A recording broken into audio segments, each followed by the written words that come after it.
Okay, so this is just, a minute after the haiku video that I did. And I promised to do something about sonnets. Now, actually, I could again give a rambling introduction um, to a bit of my history with poetry. Is that I actually never cared about when I was a teenager. I never cared about poetry in the least. It just didn't really mean anything to me. It wasn't on my radar in any way. So I know that lots of audience members are probably in that kind of headspace towards poetry. Is that it's something obscure, old-fashioned. They don't care about it. Uh, some names like Shakespeare might sort of uh, give a slightly pleasant tingle inside their artistic sensibility, but beyond that, poetry is dead to them. So anyway, I had such an attitude, but then I decided to try poetry and found it greatly to my liking, even though I, I I thought that the classics of poetry were sort of slight. Um, I don't know if I feel like reading any poets. I have a couple of anthologies, um, but um, I you know the thing was like if you know classical music or painting, it's not that difficult to find sort of awe-inspiring moments in classical music. But then when you start looking for the Beethovens or Michelangelos of poetry, it's, well, I mean, there's great epic poets like uh, Virgil from Roman antiquity and John Milton from more recent times. There's maybe epic poetry, but then in lyrical poetry, it's difficult to find the heavy-hitting classics. I think it's sort of debatable whether they even exist. I mean, certainly you can read Charles Baudelaire and Rainer-Maria Rilke and Catullus and so on. But, well, are there any Beethoven-level lyrical poets? Probably not. So, you know, um, I think lots of poets, perhaps when they are creating themselves, they feel even more strongly than when somebody like Beethoven is creating. The rush of inspiration is so intense at times that I think that's why anyone has ever written poetry, is because regardless of how it is to readers, it is extremely, extremely rewarding at times for its authors from a purely creative perspective. That is, uh, I cannot give any promises of what poetry is like for you, how you'll find reading Edmund Spenser or Sir Philip Sidney. I cannot say. But it's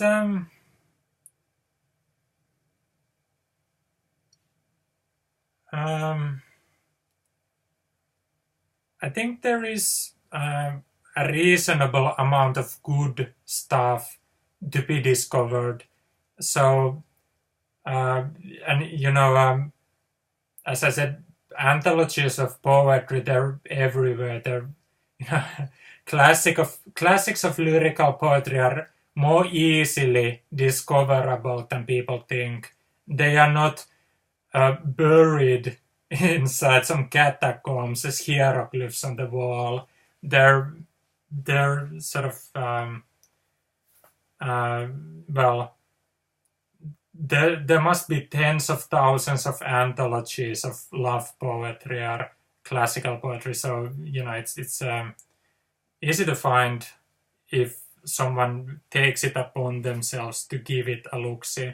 So anyway, back to the sonnet form in more particularly. The first volume of poetry that I ever read was actually a book on sonnets. And I think in Renaissance Italy,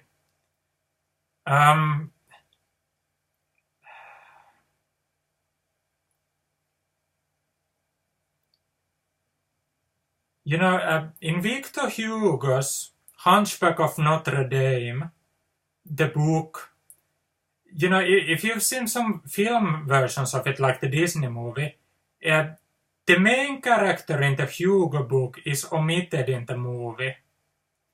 There's, I forget his name, but anyway, there's a person who is a student. He's called a scholar, he's called a philosopher, he's called a poet, but he isn't really any of those things.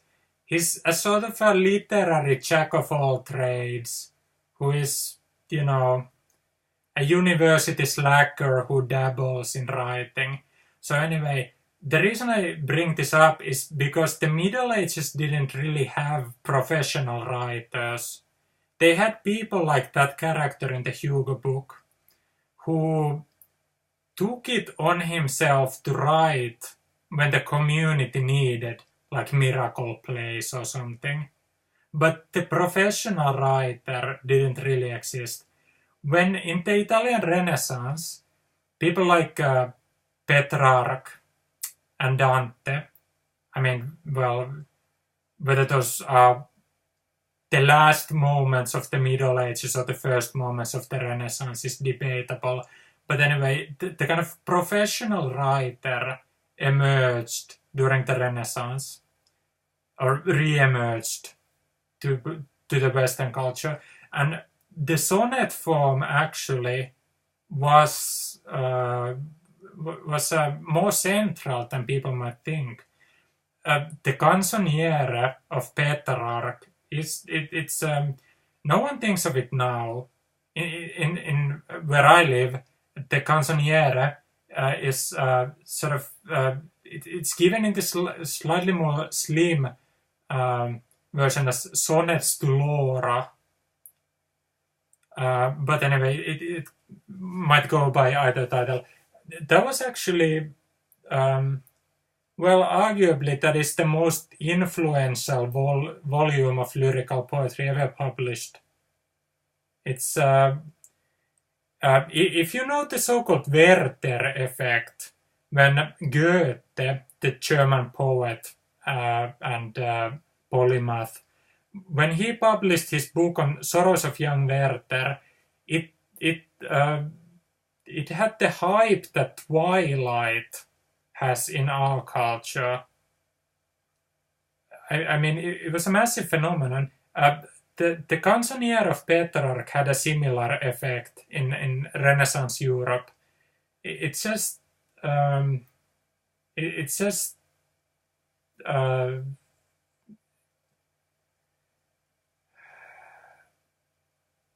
the 14-line vernacular poetry that Petrarch wrote, for whatever reason, it just captured the hearts and minds. So, for whatever reason, the sonnet form, I mean, Petrarch was a bilingual poet. Those are pretty rare. So anyway, he wrote in Latin, which was sort of the literary language, when a person wanted to be serious about their expression, they wrote in Latin. So anyway, Petrarch has lots of narrative poetry that he wrote in Latin, but then he also wanted to write in the language that people spoke in their normal life, the vernacular. The sort of what we now perceive as Italian didn't necessarily really so fully exist. Perhaps even the concept of Italy didn't exist so fully. I mean, people living in Florence, they had a Tuscan identity. People living in Milan had a Lombardian identity. I mean, I don't know to what an extent they perceived themselves to be Italians, but anyway, like the Italian language, well, to what extent it existed, I mean, it's called the vernacular because the situation is kind of strange. But anyway, like to abandon Latin was step one, and then to write in sonnets was step two. And then that idea just somehow caught fire and it became a huge literary event. So anyway, because of that, the sonnet form, which I don't know, sonnet, I mean, does it mean something like the little song or something? Sonetto.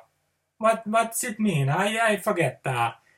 But anyway, it means something like the little song. It's well, people just decided that there's this poetical form of the little song where you express yourself in 14 lines. And this 14-line language of the people expression, it is what, I mean, for a while that was basically all the lyrical poetry in Europe.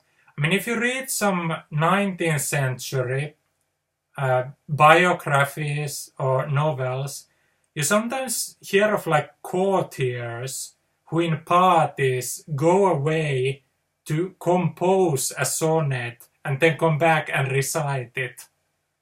Like, that would be completely alien to our culture, but just to show how greatly significant the sonnet form was once upon a time. It's, things like this were done. Like completely normal people felt like they needed to have the skill set to compose a sonnet if they wanted to be, somehow an aesthete. Something like the sonnet form was just, it became the European lyrical poetry, at least of the classical variety. We still had our narrative poems. People had different forms, different kinds of meters as well, But yes, the sonnet was more popular than everything else combined, I think it might be said. So anyway, what is the sonnet? Again, I wrote 2 sonnets myself, just to sort of display what it is. So anyway, the classical sonnet, I think the form, like they certainly use meter, like the English love the hexameter for whatever reason. So, well, I should do a different video to explain how the feet of poetry work. But anyway, like I don't want to get into it now, but yeah, they count their iambs and well, the meter doesn't really matter, but in the classical poetry, they had a fixed meter. So anyway, I'll give you an example. For sure, it's an open sign of madness if another's pleasure breeds thy sadness. That's from an English translation of Ariosto's Orlando Furioso. So anyway, the idea of the meter is that it has this balance to it. For sure, it's an open sign of madness if another's pleasure breeds thy sadness. So they really liked the musical core to their poetry. They had rhyme schemes at the end. So I'll speak a bit about the overall structure. I suppose I'll be right back. Somebody at the door greatly wants me.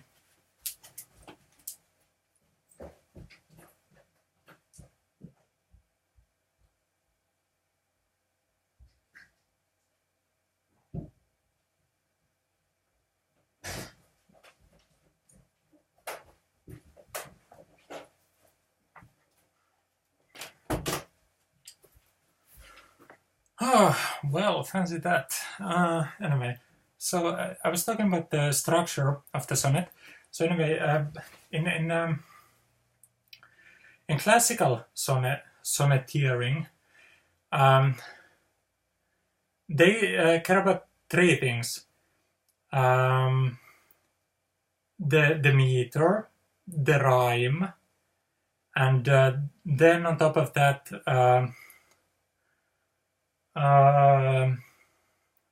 the overall structure of the sonnet. So anyway, what is the overall structure of the sonnet? It's I'll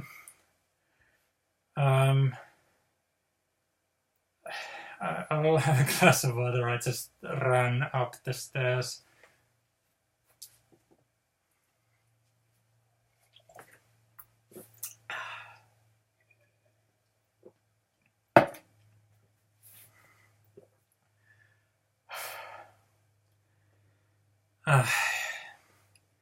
What is the structure of the sonnet? I'll explain.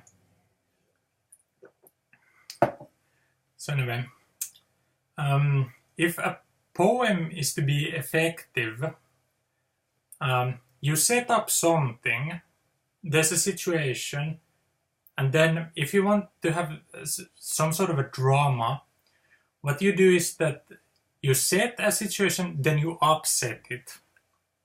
So anyway, how that is done is that there's such a thing as the turn in sonnet. So you have block A as setup, block B as the turn, and then potentially you will have a block C that is called the heroic couplet. The heroic couplet. So anyway, there's two different possibilities. I sometimes see the sonnets without the heroic couplet. So you could have a let's say an 8-line setup and a 6-line turn, and then that's the sonnet.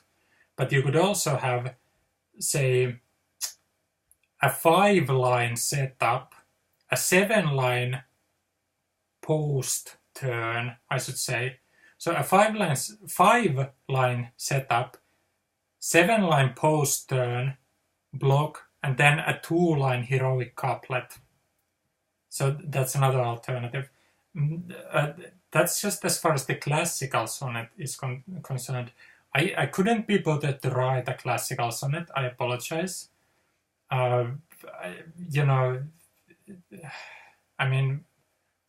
Read Shakespeare. Shakespeare wrote classical sonnets. So you see in Shakespeare, if you read, "Shall I compare thee to a summer's day?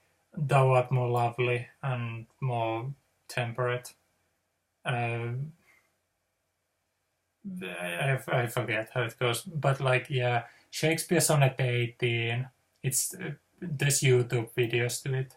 If you want, there's classical sonnets for you.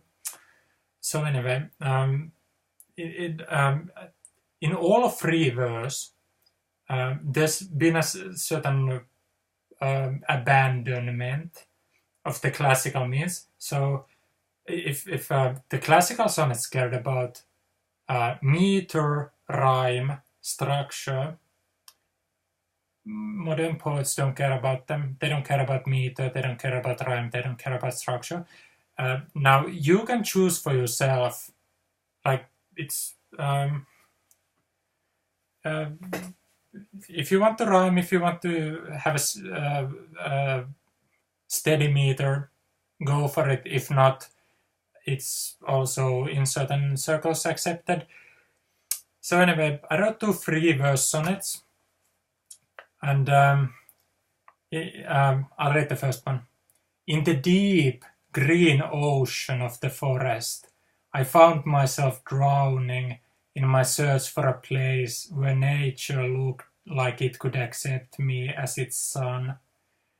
I don't know what glow could have called out to me and answered my questions, which I neither knew of having asked, nor could understand as being the reaching of the eyes of my soul and their very private story of a shared home. I was alone, and I wondered. So anyway, I wrote that as an example that you can have a sonnet that doesn't really use any of the typical motos. That doesn't have a turn, that doesn't have a heroic couplet, it doesn't have rhyme, meter, the whole structure. So it's only a sonnet because it claims to be a sonnet and it follows the 14-line rule. You know, there's even some sort of a situation where some people try to break the 14-line rule but still insist that they're doing sonnets. It's a strange question. I don't want to get into it, but I just wrote that thing to show you that you don't need to stress the form. Sonnets are extremely easy to write, like haiku. Sonnets is almost the art form of people who aren't really lyrical poets. I would argue that Shakespeare was not a proper lyrical poet. That is, he was an epic poet. He's isn't a lesser writer because of it, but I don't think he was very at home with the lyrical form, and I think he adopted the sonnet form because of that. Because sonnet is the form for people who don't really care for lyrical poetry. So anyway, just to trying to encourage you that the sonnet is a really easy form. No need to stress it. In a way, you can't fail. Well, I mean, if all you wish is for something to be technically a sonnet, it is very easy to achieve. So anyway, I wrote a second sonnet as a demonstration that is free verse, but it uses some of the motos of the slightly more classical poetry. So anyway, I walked through the valleys and ran through the rivers. I was a believer with the midday sun, and I was the proud owner of days where I knew no rest, for there was much to be done. I searched for the one, but no one are all the souls I found. Nowhere was I greeted with the sound of my love speaking far from my breast with the lips of a stranger. Her lips I failed to find. Her lips I failed to make mine. I live in the same valleys, but now only drown in those rivers. So anyway, that has various classical techniques such as alliteration, well, I shan't enumerate, but many techniques of classical rhetoric and poetry. But anyway, the thing is, they are not used consistently. So anyway, when Petrarch uses a rhyme scheme, he has like line 1 and line 3, and then line 2 and line 4 rhyme together, and then it has that kind of A, B, rhyme structure to it. But I tried to show that, you know, Jean Cocteau said that rhyming is horribly out of place when it's used outside meter.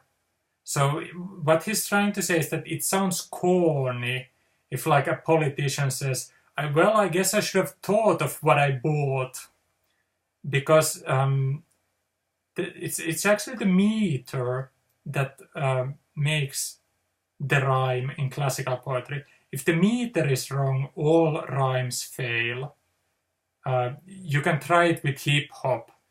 If you go to a lyric video of hip hop and you add a word to a line, so you sort of you break the meter because you add stuff that shouldn't be in there, and you see how the rhyme breaks when the meter breaks.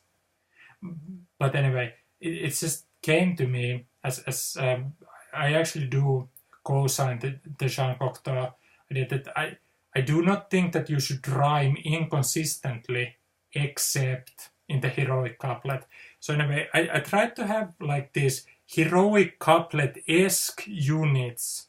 So I tried to create a structure to a sonnet that had like a mini consistency that was quickly abandoned for a different kind.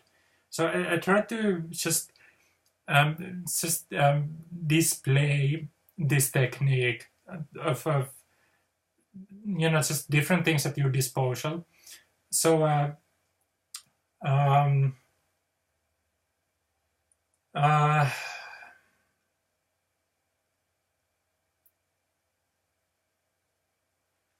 well, I don't know what else to say. I won't ask you to leave your comments in sonnet form, because little as the songs are, they are perhaps still a bit too lengthy for comments. But perhaps you could leave them in heroic couplets, which is, well, like the Ariosto line that I said, for sure it's an open sign of madness if another's pleasure breeds thy sadness. That's an example of a heroic couplet. So I don't know how to explain it. I mean, to me it's pretty self-evident what it is. But well, there's a bunch of stuff for your consideration. So those were my ideas and my brief sprint, unscheduled, which leaves me still a bit breathless. You know, my ideas around the sonnet. I don't at present have anything further about any of the other forms of poetry, but I'll try to see if I could cook up something. So anyway, thank you for watching.